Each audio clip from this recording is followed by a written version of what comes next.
Hey, what's up you guys? It's Dorothy and welcome back to my channel. In today's video, we're going to go into chapter 24 of 5 Survive.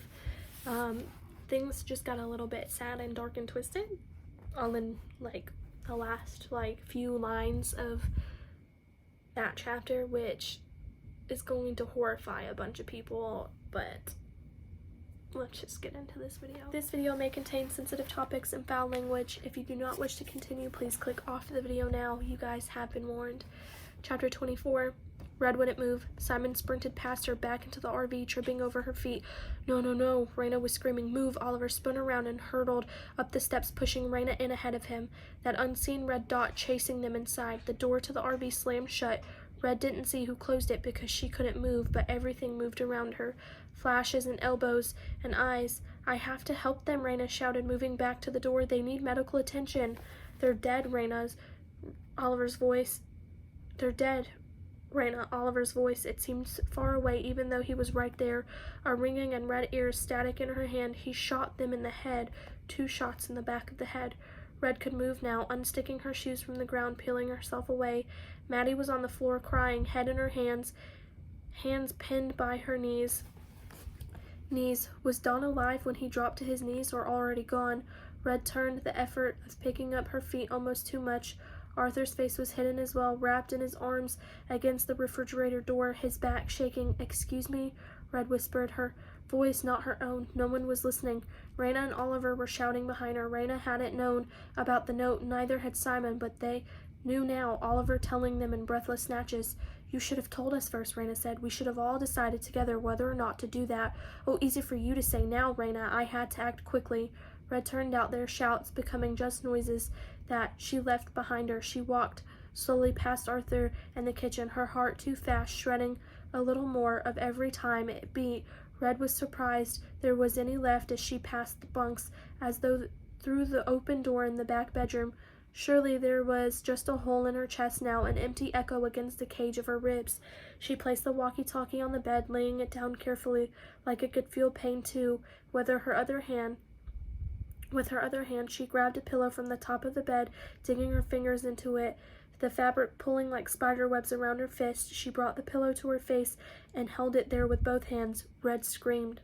She screamed, the heat of the muted sound hitting her in the face, stinging her eyes. She screamed until it started to snag in her throat, and then she stopped, put the pillow back in its place, fluffed it up so it didn't look disturbed. She picked up the walkie-talkie, checked it was okay, and then walked back to the others. Oliver watched her as she returned. How did you know? His voice was hoarse. How did you know he would do it? Red didn't know if she could talk. Not until the words were there, waiting raw from the silent scream, because he told us he would kill them, and I believed him. She didn't need to say the rest. It was there, haunting the end of the sentence, finishing the thought. I believed him, but you didn't. But I don't understand how the static dropped out, cutting Oliver off. That was your fault, the voice said, dark and deep, breaking at the edges. I told you to send them away. Oliver was in front of Red before she realized, taking the walkie-talkie from her hands. Hey, that was her responsibility. Oliver pushed down the button. You didn't need to kill them, he shouted, the white of his knuckle pushing through his skin like a prehistoric backbone. We didn't tell them anything. You were watching. We didn't tell them anything. They were leaving. Static. You passed them a note telling them to call the police, the voice answered, clipped and clear. Oliver's mouth fell open. Did you think I wouldn't know? The voice continued. That was your fault. I didn't want to do that. They're dead because of you. He paused. A fizzing metallic breath leaked out of the speakers before the static took over. I'm not the one who fucking shot them, Oliver said, the voice breaking, but he hadn't pushed the button, and Red couldn't tell if he'd meant to or not. Now, the voice came back. Before anyone else has to die, listen to me. Stop trying to escape. You can't. Everything has been planned for. Do what I asked you to. He breathed out, almost a sigh. One of you has a secret. Give it to me, and I'll let the others live. We have hours before daylight. I'm not going anywhere until I get it, and neither are you. Oliver's brows lowered, a shadow over his eyes. He raised the walkie-talkie, remembering to hold the button this time. One of us has a secret, he asked, unsure, tipping over the words. You're not holding us hostage to get information from someone else? This was about him and Maddie, wasn't it? To get the name from Catherine, That name from Kathleen Lavoie, the Frank Gotti case that Red knew backward and forward. Oliver had been so sure before, and Red had followed him right there. Static.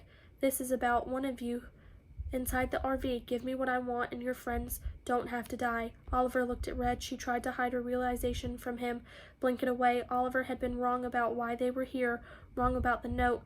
Now 2 people were dead right outside, and it was all their fault. It's not about using you and Maddie to get to your mom, Raina said, voice steadier now, speaking to the back of Oliver's head.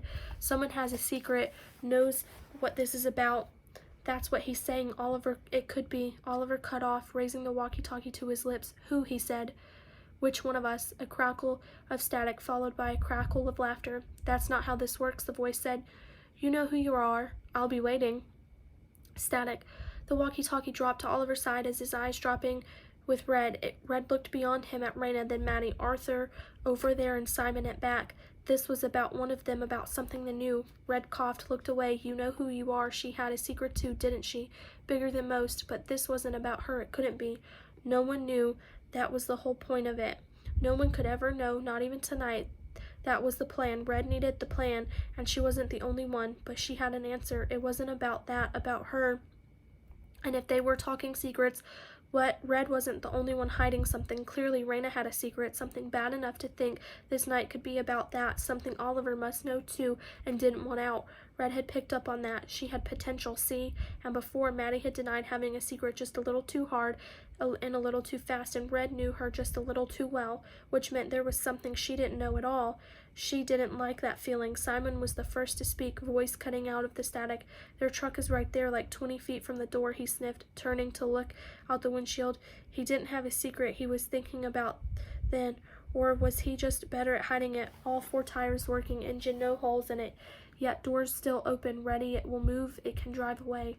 I don't think we'd make it, Maddie replied. At least not all of us. He shot them both so fast. Simon went on, like he hadn't heard her. The old man had the keys in his hand. I saw before. I don't know if I've ever seen blood like that before. Too much. I didn't know.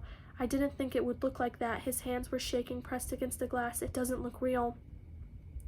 Was he in shock? Maybe Simon needed to go back there and scream into the pillow, trap it in there with hers. Red walked around the others to the front of the RV, coming to stand beside Simon, her arm brushing against his. He flinched, and Red could now see why. Or through the windshield, glowing in the white headlights, was Joyce, right in front of the hood of the truck. She almost made it to the open passenger door. Almost. Simon was right. She didn't look real, folded there like an unfinished mannequin, one hand open and reaching, her head undone, leaking out and soaking into the road. It didn't look red from here. The blood, it looked almost black. That was what Mom must have looked like right inside the wooden box, draped in the Star-Spangled Banner. Had the bullets gone all the way through, like with Joyce? Was part of her face missing too? The sound of static grew behind her as Oliver approached. He rested the walkie-talkie on Red's shoulders, wordlessly passing it back to her. Hers, her responsibility, keeper of the voice, her fingers closed around it. Oliver stared out the windshield too. Maddie's right, he said. We wouldn't all make it. He'd be able to take at least 2 or 3 of us out before we got the truck moving, and there were 3 people Oliver cared about in this RV, so that was a risk too far, especially as the sniper somehow seems to know exactly what we're doing every time. Oliver was still talking. I can't work out how he knew about the note. There was no way he could have ever seen it, let alone see what was written on it. Oliver's head whipped around, eyes overstretched too much, white showing above and below. He opened his mouth like he was going to say something, then stopped himself, gritting his teeth. What? Red asked. He shushed her, pivoting on his wide shoulders as he looked around the RV. He charged forward toward the dining table, grabbing his phone from the surface. He unlocked it, tapped the screen. Red walked over, Simon on her heels. What are you? Raina began, silenced by a deadly look in Oliver's eyes. They gathered around him, and Red leaned over to see what he was doing. On the screen, on a fresh page in the Notes app, Oliver was typing.